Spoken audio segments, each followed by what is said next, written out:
This video is brought to you with support from my patrons on Patreon. Hey everybody, it's Jimmy from the DIY and Digital, and it's my 3-year anniversary, so I'm taking you behind the scenes.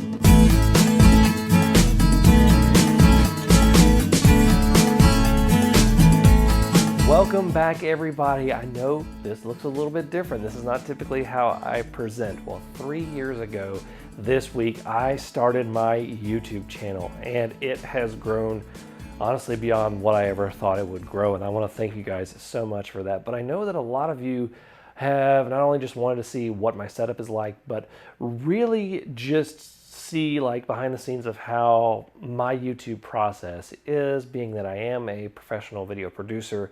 And I also want to show you guys my 3D printing setup and all those kind of things, because that's become a fairly big part of my experience with model trains. So I'm going to take you on a whole behind the scenes tour, show you the studio down here, and also show you guys my edit space and my 3D printing space. So let's get started. Welcome everybody to the way that my workspace looks normally. Notice I still have some of the studio lighting on, but I have my overhead work lights on, and this is what it looks like typically when I'm doing the majority of my work, when I'm actually shooting my work scenes. So it's actually pretty compact, as you can see. I'm standing rather normally where I sit to do my main Monday episodes, and my Coffee and Trains videos are actually, the set is this little tiny space back here. This is where Coffee and Trains is done, and if you watch Train Masters TV and you've seen my stuff, I actually stand about right here to do those. So a lot in a little bit of space. I've got the new layout, the ddrrcommunity 3.0, that I still have not named. I got a few other things. This wall right here, this wall is actually not real shiplap. This is 4x8 sheets of decorative laminate, that decorative laminated wood, that you can buy at Home Depot. They're about 20 bucks a sheet, and I've got 3 of them. And then I also have these. This is a wall control set that has all this kind of stuff. Great little pegboard product. And I've also got a few other things. I've got a New Zealand license tag, which a few of you have asked about. That was from when I lived in New Zealand for a few months. A few other decorative things. And then I also have this, which is actually from my grandparents' house. This little cross, I'm not sure if it's quite a cross stitch, but it's some threaded piece of artwork right there. And that's pretty much what I have here. I have my soldering station that I got from SRA Solder. Those guys are awesome, and let me try that out. I've got a bunch of other things. This is from my original garden railroad when I was a kid. This is the locomotive that ran on it, and just a lot of different things that you may have seen. I've also got some books that you may or may not have noticed in the background. I have the Kansas City Southern Operating Rules, effective July 1st, 1954. I've got the Wabash Railway Company schedule for trainmen for lines west of Detroit, effective May 1st, 1924. And I've got the Norfolk and Western Safety Rules. I'm not sure if that has a date, but yes, I actually found these in an antique shop local to where I am. So a lot of cool little things right there. And I've got some 150th anniversary Transcontinental Railroad stamps that I will never be using on an actual letter. But I've got 3 lights right here, and then normally I have a blue light that's turned on underneath there. A lot of simple stuff. This is a workbench from Harbor Freight. I'll link that in the description below. And then this is, of course, the Benchwork that I built in a previous layout update for this, the first layout update. So I will link that as well right up here, as well as in the description below. And then right back here is where I keep my stock of my buildings that I sell on Etsy. They're all labeled. I've got my N scales 1 through 4, 5 through 7, the freight depot, the fuel depot, houses and town buildings that I'm working on. I've got the chemical plant right here. This is the warehouse, and then I've got all my HO scale stuff right there, and then I got my Z scale stuff right there in the corner. But yeah, let's take a look at the 3D printing station right over here. So this is my 3D print station right here, and we have 2 filament printers and 2 resin printers, as well as the whole finishing station right here. And I have a Prusa Mini right here. This is really my workhorse. Right now it's printing some gunmetal gray Jesse PLA from Printed Solid. This is my Voxelab Aquila. This is one I actually bought when I was in the middle of servicing this one, and I really needed to get some orders out. And it turns out it's a great little printer, especially for under $200. And right now it's printing with some Matter Hackers Build Series PLA. Great little Ender 3 clone type printer. These are both really great printers. This is a great budget printer. And this one isn't really a terrible budget printer. It's just a lot more than this one, but you get a lot more features with it. And I really do love this printer, and it's really easy to work on. I was able to completely service it myself.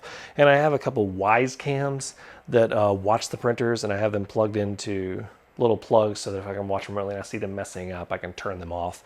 Another thing that you have right here is I have my resin printers. I have fully converted over to mono printers. I have two Elegoo Mars 2s. These things are absolutely fantastic. And I've already done a review on those, so you can check that out right up here, as well as in the description below. And then over here, I have an Elegoo Mercury Plus wash and cure station that is in the wash configuration right now using denatured alcohol, which is the best cleaner that I've used of all the different cleaners that I've tried. And then I also have a little homemade curing station with a 30-watt UV LED. And then I also have a little mat and a rolling cart. And this bucket right here is what I clean all my prints off of, and then I'll dump it into a clear tub and put them outside so that it can cure out, so I can dispose of them properly. I also have a dehumidifier right here. It's about a 500 square foot dehumidifier. Humidity is the enemy of 3D printing, and one of the enemies of 3D printing. So this one pulls about a liter of air out of a liter of water out of the air every week. So it does a good job. And then I have this black bin is for when I've cleaned a print but I haven't cured it. I can stick them in there, and when I've cured it out and it's ready to be painted, they go in there. So that's my 3D print station. So now we're up here at my desk in my office in the house, and this is actually where a lot of work gets done that ends up being on the episodes. First of all the episodes are put together right here on this computer. I run Adobe Premiere, I run the full Adobe Creative Suite here, and I got a lot of electronics work actually going on right now.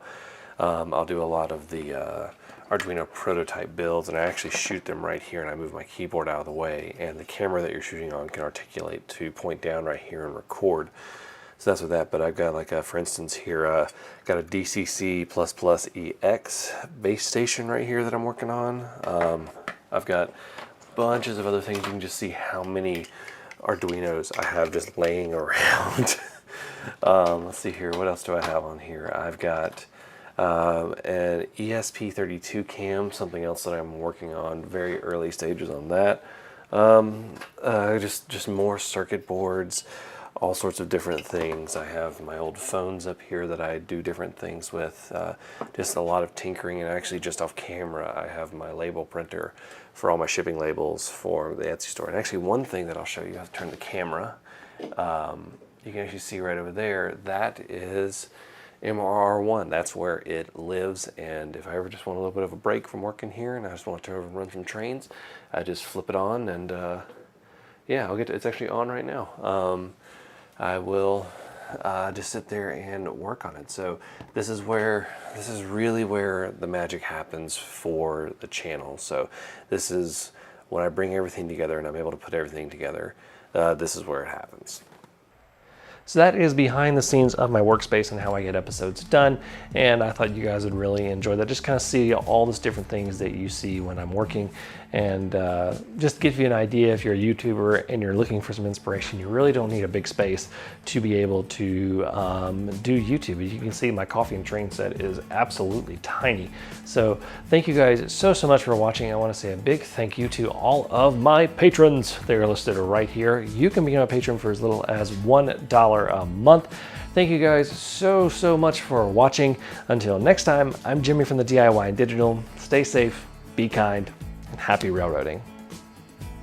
It is hot. It is officially the season where you're going to see me sweat, just FYI. I normally wear shorts when I'm shooting, especially in the summer, but because I'm walking around, I'm going to be wearing pants. So I'm sweating a little bit more than usual, and it's getting a little bit warm outside, and this is a un-air conditioned garage.